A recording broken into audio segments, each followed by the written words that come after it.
Hello guys, welcome back to my YouTube channel. दोस्तों, आप imagine करो कि तुम एक एक्टर हो, एक्ट्रेस नहीं। और तुम मुंबई में अपनी एक्टिंग बाजी में लगे हुए हो एंड वन डे तुमको फेसबुक पे एक मैसेज आता है कि कोई 12-13 साल की लड़की अपना छोटा सा शहर छोड़कर पहली बार ट्रेन पकड़ के लंबा सफर करके मुंबई आ गई है तुम्हारी शादी रोकने के लिए। और अगर यहाँ तुम्हें वियर्ड लग रहा है कि एक 12 साल की लड़की किसी सेलिब्रिटी की शादी रोकने के लिए मुंबई आ गई है, तो आप यहाँ सोचकर देखो कि उस लड़की को उस सेलिब्रिटी का एड्रेस भी नहीं पता था। वो मुंबई आकर टैक्सी वाले से यहाँ बोल रही थी कि भैया भैया मुझे रजत टोकर्स के घर ले चलो। और यहाँ भैया बोल रहे हैं कि कौन रजत टोकस। तो लड़की कह रही है, अरे आपको रजत टोकस नहीं पता, इतना बड़ा एक्टर है वो टीवी का। तो भैया बोल रहे हैं, यहाँ पे तो हर दूसरा लड़का एक्टर या एक्ट्रेस होता है मैडम। अब क्योंकि यहाँ लड़की को समझ में नहीं आता है वहाँ क्या करे, क्योंकि हेल्प तो वहाँ किसी से नहीं ले सकती, क्योंकि सबको बिना बताए घर से भाग कर आई है। तो वहाँ दिमाग लगाती है और सोचती है कि अगर मैं उस एक्टर के घर नहीं जा सकती तो मैं उस एक्टर के सेट पर तो जा सकती हूँ, क्योंकि मुझे सीरियल का नाम तो पता है। तो वो लड़की ऑटो ड्राइवर से बोलकर उस एक्टर के सीरियल के सेट पर पहुंच जाती है। और जब वे सेट पर पहुंचती है तो क्योंकि वॉचमैन तो अंदर घुसने देता नहीं है, तो घंटों सेट के बाहर वेट करने के बाद वो सोचती है कि सेट के अंदर कैसे घुसा जाए। तो सेट के अंदर घुसने के लिए मैडम एक बहुत ही ज़्यादा इंटेलिजेंट प्लान बनाती है, विच इच की वो एक्टर को फेसबुक पर मैसेज कर देती है कि मैं तुम्हारे सेट के बाहर खड़ी हुई हूँ और मैं बहुत दूर से आई हूँ, मुझसे मिल लो। अब हम सबको लगेगा कि कोई एक्टर ऐसे मैसेज क्यों पढ़ेगा, लेकिन इत्तेफाक से वो एक्टर वो मैसेज पढ़ लेते हैं और उस लड़की को अंदर बुला भी लेता है। और अंदर वैनिटी वैन में बुलाने के बाद उसकी कस के डांट लगाई, क्योंकि दिस इज स्टूपिड और यहाँ रियल स्टोरी है एंड यहाँ एक्चुअली रजत टोकर्स के साथ हुआ था जब वो जीटीवी के शो जोधा अकबर में जलालुद्दीन मोहम्मद अकबर का रोल कर रहे थे। एंड यहाँ जो मैंने स्टोरी सुनाई है ना, यहाँ चैनल वी पर एक कन्फेंस करके शो आता था। अगर आपको याद हो, अगर आप उतने पुराने हो, तो उसमें करण कुंद्रा ने रजत टोकर्स का किरदार निभाया था और यहाँ रिवील नहीं किया था कि यहाँ किस सेलिब्रिटी के साथ हुआ है। तो यहाँ मैं रिवील कर रही हूँ आपको, यहाँ एक्चुअली रजत टोकर्स के साथ हुआ था। उनके लिए एक लड़की इतनी क्रेजी हो गई थी कि वो अपने मम्मी पापा को बिना बताए भागकर मुंबई आ गई रजत टोकर्स से मिलने के लिए। अब उस एपिसोड में तो यहाँ भी दिखाया है कि लेटर उस सेट पर उसके मम्मी पापा भी आ गए थे उस लड़की के तभी के तभी। लेकिन ऑफ कोर्स हम सबको पता है कि हर शो में अपनी क्रिएटिव लिबर्टी लेता है, तो कुछ चीजें उन्होंने चेंज भी करी होगी। अब यहाँ स्टोरी सुना के मैंने वीडियो इसलिए स्टार्ट किया है क्योंकि मुझे आपको बताना था कि एक टाइम पर रजत टोकर्स का इतना ज्यादा क्रेज था और अब पिछले 6 साल से रजत का कोई आता पता ही नहीं है। उसका लास्ट प्रोजेक्ट जो आया था वो था नागिन 3, विच वाज इन 2018 और 19, जिसमें उन्होंने इच्छाधारी नाग विक्रांत का रोल किया था। और जो रजत का पिक टाइम चल रहा था वो था 2013 से 2015 में, जब उन्होंने जोधा अकबर में अकबर का रोल किया था। और थोड़ा सा पीछे जाए तो 2006 में एक शो आता था धरती का वीर योद्धा पृथ्वीराज चौहान, जिसमें रजत ने पृथ्वीराज चौहान का रोल किया था, जिसे काफी पसंद किया गया था। यहाँ उन्होंने इज ए चाइल्ड आर्टिस्ट किया था। आई एम श्योर आप में से कई लोगों ने यहाँ शो देखा होगा एंड पता है इस कैरेक्टर को इतना पसंद किया गया था कि पहले रजत का रोल इतना लंबा था नहीं जितना लंबा उनका रोल बना दिया गया, बिकॉज ऑडियंस उनके रोल को बहुत पसंद कर रही थी। यूजुअली होता है ना, शो में चाइल्ड आर्टिस्ट को देखते हैं लेकिन थोड़े टाइम में बड़ा कर देते हैं और फिर एक्टर आके ओके वो कैरेक्टर संभाल लेता है। लेकिन रजत के साथ ऐसा नहीं हुआ। उनके कैरेक्टर को काफी एपिसोड का एक्सटेंशन मिल गया था, इतने पसंद किए जा रहे थे रजत उस कैरेक्टर में। वैसे पृथ्वीराज चौहान से रजत को पॉपुलैरिटी जरूर मिली थी, लेकिन पृथ्वीराज चौहान रजत का पहला शो नहीं था। रजत का पहला शो था बोंगो, यहाँ 2004 में डीडी नेशनल पे आता था। और इस शो में जो एक्टर था बोंगो एक एलियन था और वो दूसरे प्लेनेट से आया था एंड उसके आसपास काफी सारे सुपर पावर भी थे। अब जितने भी लोगों ने यहाँ शो देखा है उनके लिए डजाब नास्टेलिजियम है।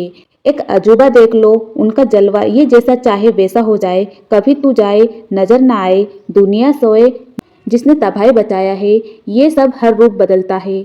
इसके पास हो जाए। और इसके बाद ना रजत ने और भी बहुत सारे बच्चों के ही शो किए हैं, जैसे लाइट हाउस, जादुई चिराग, तरंग, यहाँ हवाएं, साईं बाबा, जिसमें उन्होंने साईं बाबा के भाई का रोल किया था। जिसके बाद रजत को पृथ्वीराज चौहान के लिए सिलेक्ट किया गया था 2006 में। अब पृथ्वीराज चौहान से काफ़ी ज़्यादा पॉपुलर होने के बाद रजत को अपना नेक्स्ट शो बहुत ईजिली मिल गया था, जिसका नाम था धर्मवीर, जिसमें उन्होंने वीर का रोल किया था। और धर्म का रोल विक्रांत मैसी ने किया, जिनको आप सब जानते हो। वो काफ़ी ज़्यादा फेमस हो गए हैं बॉलीवुड में। एंड उनका नेक्स्ट शो था केशव पंडित, जो कि जीटीवी पर आता था। यहाँ 2010 मई में स्टार्ट हुआ। और इसमें भी उन्होंने जो मेन लीड थे माधव शास्त्री या केशव पंडित, उनका यंग वर्जन प्ले किया था। एंड इस वक्त रजत कुछ 18-19 ईयर्स के थे। फिर 2011 में Rajat was a part of a very of Star Plus, जिसका नाम था तेरे लिए। इस शो के गाने और इसके लीड कपल की जो केमिस्ट्री थी, उनको आज भी पसंद किया जाता है। उसके आज भी फैन पेजेस है। इसमें हर्षद चोपड़ा और अनुप्रिया कपूर थे। और यहाँ इस टाइम का काफ़ी बड़ा शो है, काफ़ी फेमस लव स्टोरी है यहाँ। इसमें रजत का जो कैरेक्टर था रो बूंदी शेखर गांगुली का, वो भी one of the main character से ही था शो का। एंड शो के खत्म होने के 2 साल बाद रजत को फाइनली अपनी लाइफ का one of the biggest show मिल गया, जिसका नाम था Jodha Akbar in the year 2013। और ये शो एकता कपूर ने प्रोड्यूस किया था, जो कि उनके पिछले शो केशव पंडित को भी प्रोड्यूस कर चुकी थी। एंड वो रजत को टीवी का ब्लू आइड बॉय कहा करती थी। And can you believe Rajat was just 21 years old when he was doing the role of Akbar in Jodha Akbar. Now I will be honest, I thought he was much older than that. अब Jodha Akbar show को Now I will be honest, I thought he was much older than that. अब Jodha Akbar show को और उनके actors को जितने awards मिलते थे ना, उतने ही उस शो को कंट्रोवर्सी भी मिलते थे, क्योंकि आखिर भारतीय क्षत्रिय महासभा ने प्रोटेस्ट किया था इस टीवी सीरियल के अगेंस्ट, क्योंकि उनके अकॉर्डिंग ये शो गलत फैक्टर्स दिखा रहा था। उन्होंने यह क्लेम किया कि सीरियल गलत इन्फॉर्मेशन बता रहा है, जैसे कि जोधा का अकबर से शादी करना अपने पापा का किंगडम बचाने के लिए। उनके अलावा और भी कम्युनिटीज़ ने अगेंस्ट प्रोटेस्ट किया था।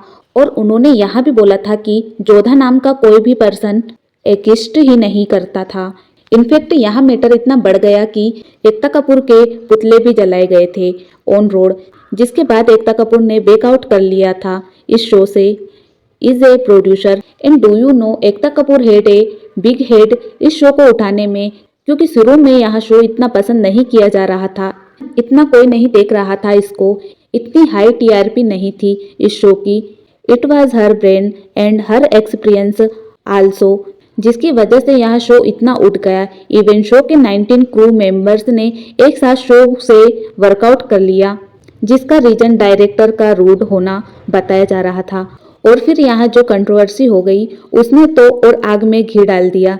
इसके अलावा रजत खुद भी कंट्रोवर्सी में फंस चुके हैं, जब उनके बॉस और रूड बिहेवियर की रिपोर्ट्स आने लगी थी।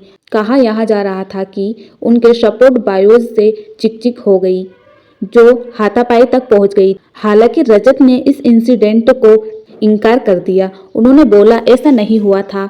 इवन यहाँ भी रूमर्स थे कि रजत और परिधि शर्मा, जिन्होंने जोधा का रोल किया था, उनमें भी आपस में नहीं बनती थी और उनमें भी कोल्ड वॉर चल रहा था। पर वहाँ दोनों काफ़ी प्रोफेशनल है व्हेन दे आर एक्टिंग। और इसी के साथ यहाँ शो जब खत्म हुआ 2015 में, तो रजत ने अपनी करंट वाइफ सृष्टि से शादी कर खुद भी एक एक्ट्रेस है। जिसके बाद रजत ने अगले साल नागिन में इच्छाधारी नेवले का रोल किया। इसके बाद 2016 में ही उन्होंने एक और शो साइन किया, चंद्र नंदिनी, जिसमें उन्होंने थर्ड टाइप का हिस्टोरिकल कैरेक्टर प्ले किया था, चंद्रगुप्त मौर्य का।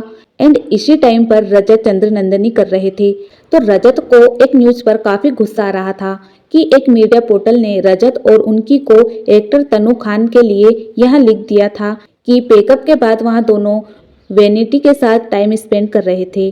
और फिर सेट से भी साथ ही निकलते थे, नाइट आउट करते थे, जिसकी वजह से रजत ने यहाँ 3 ट्विस्ट जिसे क्लियरली समझ में आ रहा है।